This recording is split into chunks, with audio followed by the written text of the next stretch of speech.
Si vous le permettez, je vais faire brièvement l'historique de la situation, quelle qu'elle soit. Il y a quelques mois, souvenez-vous, la situation, pour n'être pas pire que celle d'aujourd'hui, n'en était pas meilleure non plus. Déjà, nous allions vers la catastrophe et nous le savions. Nous en étions conscients, car il ne faudrait pas croire que les responsables d'hier étaient plus ignorants de la situation que le sont ceux d'aujourd'hui. D'ailleurs, ce sont les mêmes. Nous aurons un grave incident.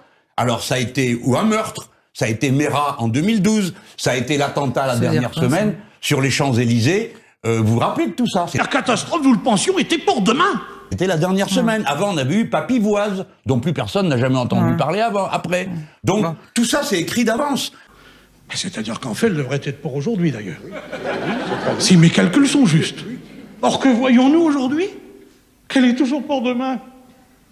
Alors, je vous pose la question, mesdames et messieurs, est-ce en remettant toujours au lendemain la catastrophe que nous pourrions faire le jour même que nous l'éviterons?